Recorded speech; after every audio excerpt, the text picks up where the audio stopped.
walaupun membunuh orang-orang yang kamu anggap sebagai orang yang membangkang durhaka kepada Allah Subhanahu wa taala, orang kafir, orang munafik, itu tidak boleh dibunuh sembarangan. Jadi ini termasuk dosa besar, di bawahnya kesyirikan. Dosa besar yang paling tinggi apa? Syirik kepada Allah Subhanahu wa taala. Yang kedua, membunuh orang lain. Ya kan? Tanpa sebab dia membunuh. Antum cuma berprediksi sendiri, tidak boleh. Apalagi dia mendapat perlindungan di ada namanya kafir, yang orang kafir yang ada perjanjian dengan kaum muslimin, dilindungi oleh kaum muslimin. Jadi kan, apalagi dia tidak membunuh, tidak ikut campur dan seterusnya, maka itu tidak boleh. Oh, mungkin antum emosi, antum di jalan di apa segala macam, tiba-tiba membunuh. Makanya belajar bela diri agar antum tidak perlu membunuh orang lain. Jadi kan, kalau antum belajar bela diri mungkin hanya melumpuhkan dengan cara tanpa menyakiti dia, tanpa membunuh dia. Bukan berarti melumpuhkan, dipatahkan kaki tangannya, tidak. Maksudnya dilumpuhkan, dia tidak bisa terlalu berluasa untuk menyakiti antum, gitu ya. Kenapa antum suruh belajar bela diri? Supaya antum tidak sembarangan. Bukan berarti mau jadi jagoan, justru kalau belajar bela diri untuk bagaimana caranya supaya antum bisa berlaku adil, ya. Jadi jangan malas belajar bela diri. Ini ada santri di sini, kakaknya pernah dibunuh, ya kan? Wahyu Fahrul tadi dibunuh. Itu dosa besar yang dilakukan oleh orang yang membunuhnya, ya kan? Orang masih ada waktu untuk dia beribadah, kasihan antum bunuh, dia dibunuh. Tapi kalau antum beribadah kepada Allah, antum berada di jalan Allah Subhanahu wa taala, antum dibegal di luar, itu masuk surga insyaallah. Gitu kan? Bahkan kata Nabi, kalau kamu dibegal, lawan. Kalau kamu mati, maka masuk surga. Kalau dia mati, dia masuk neraka. Bahkan kita disuruh melawan. Kalau begal seperti itu. Tapi antum sebagai santri ada begitu, ada kesempatan, ya antum jangan sampai tidak tahu bela diri dan sebagainya, konyol, gitu ya. Mohon caranya antum bisa selamat dari itu. Oke, adikku sekalian. Dosa besar selanjutnya setelah syirik, membunuh orang lain, apa kira-kira yang antum ketahui? Dosa besar lainnya. Apa lagi?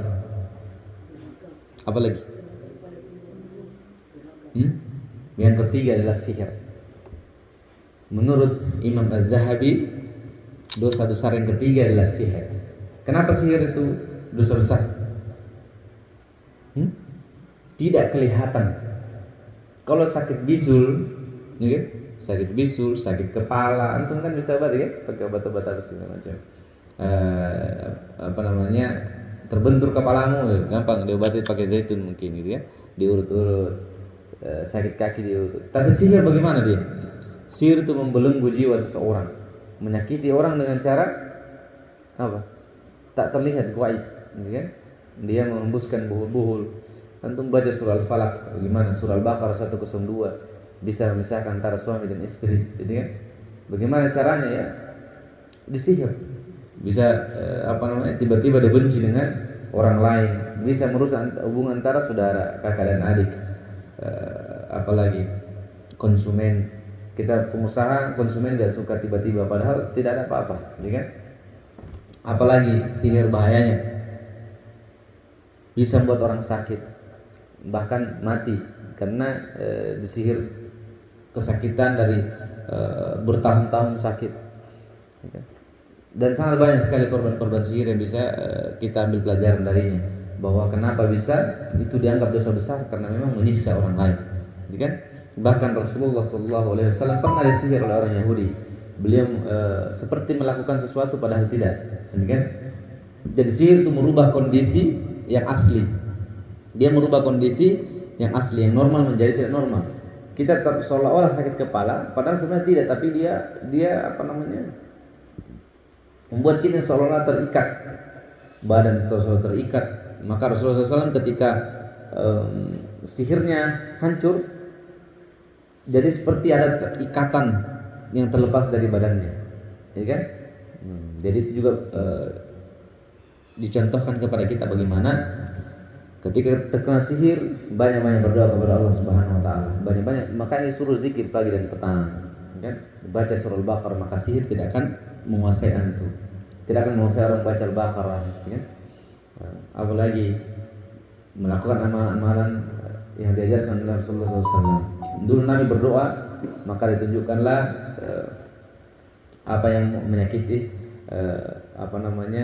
yang membuat beliau sakit, yang membuat beliau merasakan sesuatu padahal tidak.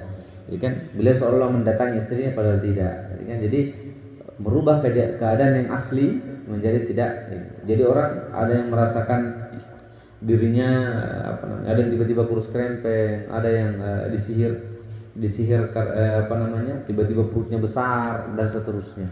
Itu perbuatan-perbuatan yang sangat dibenci oleh Allah Subhanahu wa taala. Dan cara untuk mendapatkan kekuatan sihir, mendapatkan ilmu-ilmu sihir itu dia melakukan kemaksiatan. Kalau ada antum dapat dukun dia masih melakukan sholat, itu masih dukun ecek-ecek. Dia masih dukun kecil. Kalau dukun-dukun yang besar dia sudah melakukan dosa yang besar juga. Karena untuk mendapatkan bantuan jin dia harus melakukan kemaksiatan yang besar. Apa contohnya? Harus mungkin dia merusak Al-Quran, menaruh Al-Quran di WC, di jamban, menulis Al-Quran pakai darah haid dan seterusnya. Tidak boleh mandi selama beberapa tahun, tidak boleh ini dan seterusnya, tidak boleh menikah, mungkin berzina dengan 100 wanita mungkin dan seterusnya. Jadi ada syarat-syarat tertentu sehingga jin bisa membantu dia. Itu penting dari sihir. Jadi ada pembahasan khusus tentang sihir ini. Bagaimana menangkalnya, bagaimana menghadapinya dengan ruqyah syar'iyyah. Tapi intinya sihir adalah dosa besar. Karena dampaknya sangat berbahaya. Jadi kan? Karena orang biasanya bisa ke tabib, bisa ke dokter kalau sakit-sakit fisik. Tapi kalau sakit-sakit sihir itu menguasai jiwa seseorang. Kan? Sihir misalnya agar antum suka dengan ini, jadi antum hanya terfikirkan orang itu terus. Padahal tidak suka sebenarnya, tapi dibuat suka. Itu kan pemaksaan namanya, ya kan? Nah, jadi itulah keburukan dari sihir. Dosa besar yang selanjutnya apa?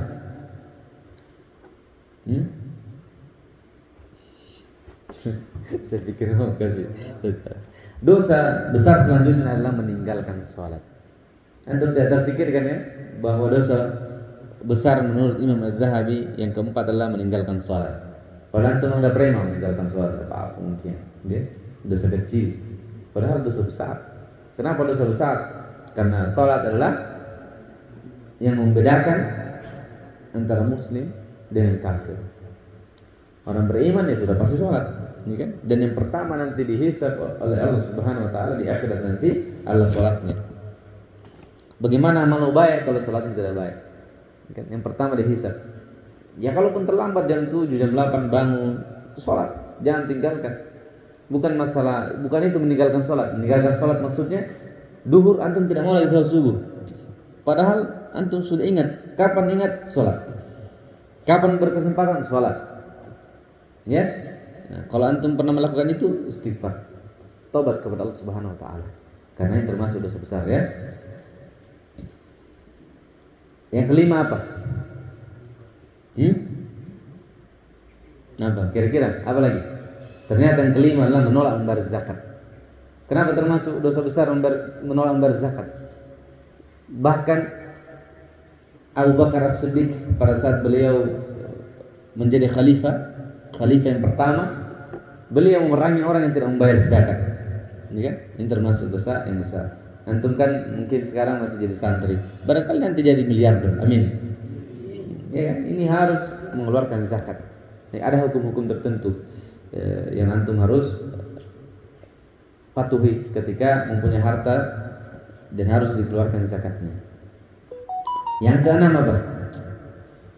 Yang keenam, tadi antum sudah katakan, durhaka kepada kedua orang tua. Nah, ini sangat ditekankan kepada antum. Bagaimana maksudnya durhaka kepada orang tua? Ya, antum orang tuanya harap jadi penghafal Quran, tapi kamu maunya jadi apa di luar sana? Ada juga keinginanmu, kan? Kalau orang tua maunya kamu jadi anak soleh, antum sudah darahkan minta jajan, Harus ada janji, kalau tidak saya keluar. Durhaka kepada orang tua, ya kan?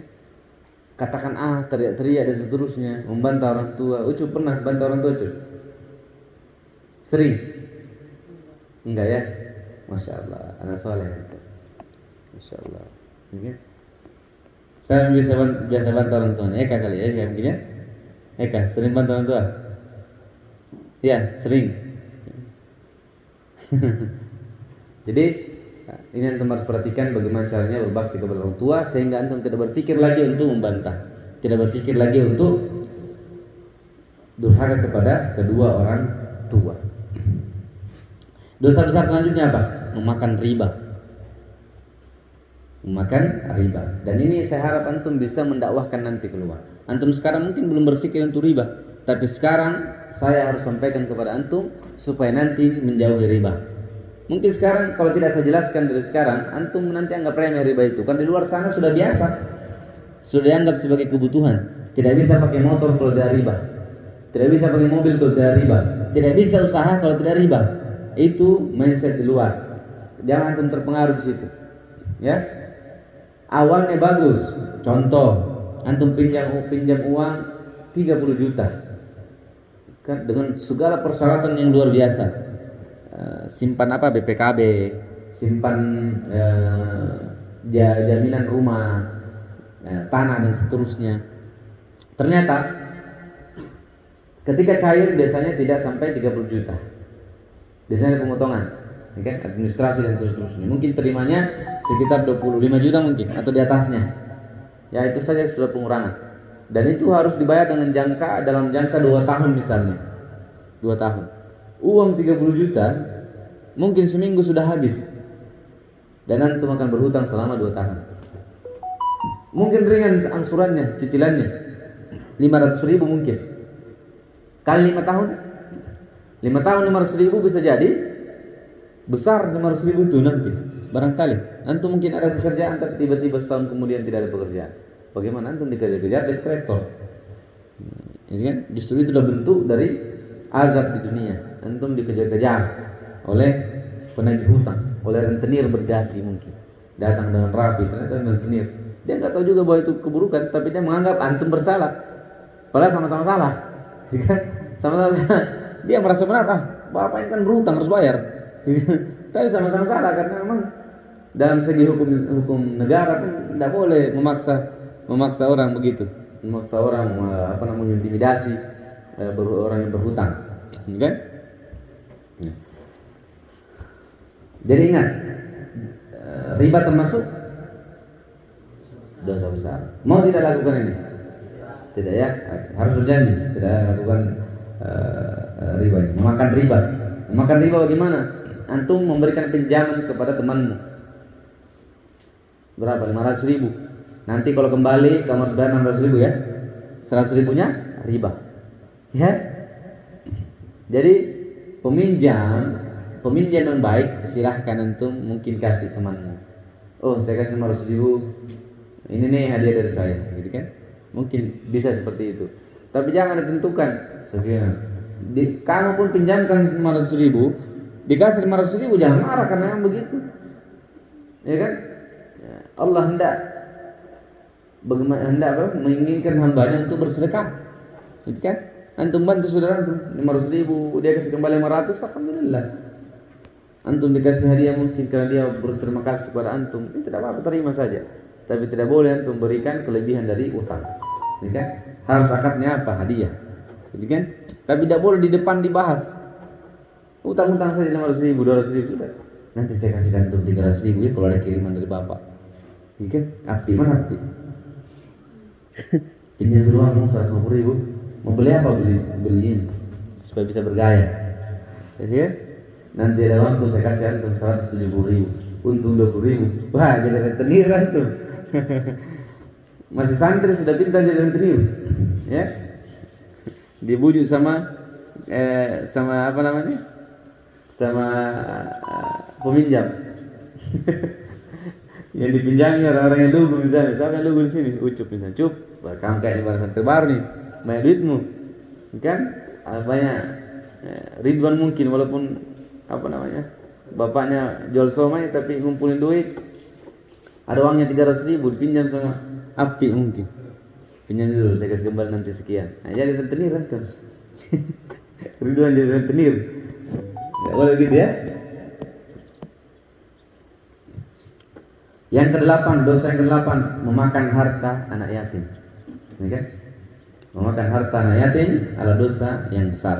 Kenapa dosa besar memakan harta anak yatim? Contoh, ada yang meninggal anak yatim, antum misalnya memakan hartanya lalu tidak memperhatikannya. Misalnya dia punya harta nih, harta rumah misalnya, antum jual, ternyata anak ini tidak dapat apa-apa, ya kan? Kalau dia masih kecil boleh antum pegang hartanya, dan boleh antum juga barangkali mungkin beri dia makan dari harta itu dengan cara yang baik, gitu kan? Tapi tidak boleh antum memang berniat jahat untuk mengambil hartanya, ya kan? Misalnya dia punya harta, misalnya ada orang yang kamu tinggal di rumah seorang, meninggal bapaknya, jadi anak kecil kesana, anak baik, dia kan tidak bisa pegang duit dan belum bisa mengatur keuangannya, antum boleh saja mengatur hartanya, tapi tidak boleh memakan hartanya dengan cara yang zalim, gitu ya. Itu yang terpenting. Apalagi makanya di tafsir Al-Kautsar tidak mengundang, tidak tidak mempubliskan bahwa tahfiz gratis yatim duafa, jadi kan? Karena saya takut juga dianggap untuk sengaja untuk menjual mereka, anak-anak yatim ini. Saya tanya nggak antum kalau datang ke sini harus yatim? Tidak kan? Ada berapa orang yatim di sini? Tidak semua kan? Tidak. Bahkan bagaimana cara saya supaya aman dari itu? Maka semua yatim silahkan antum punya, ada jajan, ada apa, silahkan minta. Ini kan? Ada nggak yatim di sini? Tidak saya kasih duit kalau minta. Ada nggak? Mana yatim di sini? Kan? Jadi itu yang antum harus nanti mungkin teruskan. Jadi pembina, jadi apa? Perhatikan nanti. Walaupun bagaimana akalnya yatim di sini, perhatikan baik-baik. Karena mungkin doa-doanya lah yang Allah kabulkan, sehingga mungkin kita banyak dosa di sini. Mungkin ada 1-2 orang yang nakal, tapi ada 1 anak yatim berdoa, maka Allah kabulkan. Ya kan? Anak yatim di sini berikan keberkahan, itulah yang menolong kita, adik-adik sekalian. Pembina-pembina perhatikan. Ya kan? Mungkin kamu lihat Alvaro nakal, menjengkolkan, mungkin dulu, tapi sekarang sudah bagus ya. Tapi bagaimana? Itu anak yatim. Alvaro Rafael, siapa lagi, dan Dahnil anak yatim juga. Faharul yatim, sudah yatim, bapaknya meninggal. Wahyu, siapa lagi yang meninggal bapaknya di sini? Rafli juga, ya Rafli ya, meninggal dia apa ya? Siapa lagi meninggal bapaknya di sini? Yang meninggal ibunya siapa? Si kembar, iya. Kalau antum yatim dewasa. Ya, jadi itu yang terpenting antum harus perhatikan. Karena tidak semua juga yatim di sini ada uangnya, ada ininya. Tapi semua, pokoknya kalau ada yatim di sini butuh uang, ada antum butuh, antum inginkan sesuatu tapi tidak tahu meminta kemana, mau minta sama bapak sudah meninggal, minta sama ibu tidak ada duitnya, antum minta sama saya. Oke? Silahkan. Kalau antum tidak minta, salah sendiri. Ya, biasanya saya lupa kasih mungkin, gitu kan? Tapi kalau saya lihat, saya tanya-tanya keadaannya, insya Allah saya kasih. Apalagi? Yang ke-9, dosa besar yang ke-9. Kita ke-10 saja ya, nanti kita bahas lagi mungkin besok. Sampai 10 dulu. Apa dosa yang ke-9? Berdusta atas nama Nabi Muhammad SAW. Siapa yang mengatakan sesuatu lalu mengatasnamakan Nabi, maka siapkan tempat duduknya di neraka. Maka jangan antum main-main. Ini zikir ini Nabi yang ajarkan. Padahal antum tidak pernah tahu bahwa itu Nabi yang ajarkan. Tidak boleh berdusta atas Nabi Muhammad SAW. Ya, jadi antum misalnya ada hukum-hukum tertentu, kan antum supaya menang debat harus ini menjual nama Nabi. Tidak boleh. Kalau memang bukan kata Nabi, ya sudah katakan kata Ayub, kata Ayub gini. Kalau manjat seperti ini, gitu kan? Tidak boleh kita menjual nama Nabi Muhammad SAW. Oke, adik sekalian. Barangkali ada pertanyaan antum. 10 dulu dosa besar kita bahas pagi ini. Nanti mungkin kita akan bahas lagi karena ada 76 dosa besar menurut Imam Az-Zahabi. Jadi kan yang dikumpulkan. Ini baru 10 kita bahas, sudah cukup lama. Barangkali antum ada kegiatan lain, mau tilawah, lanjutkan tilawah. Yang sudah khatam beberapa kali siapa? Yang paling tinggi khatamnya ini hari keberapa? 7, 8. 8 Ramadan. Sudah berapa kali khatam Bilal? 6 kali. Masya Allah. Siapa lagi yang di bawahnya?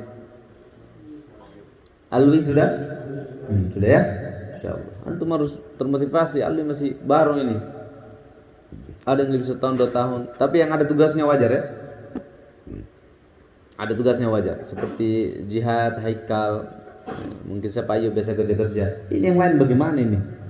Tidak ada yang kerja. Api terlalu banyak ngobrol antum kayaknya. Gunakan waktu senggangnya, waktu kosongnya, terus baca tilawah Al-Quran ya. Karena Ramadan bulan Al-Quran, bulan diturunkannya Al-Quran, bulan kemuliaan, bulan keberkahan, ya kan? Bulan bagaimana kita memperbaiki tilawah Al-Quran, karena semua pahala dilipat gandakan. Oke, barakallahu fikum. Subhanakallahumma wa bihamdik, asyhadu an la ilaha illa anta, astaghfiruka wa atubu ilaik. Assalamualaikum warahmatullahi wabarakatuh.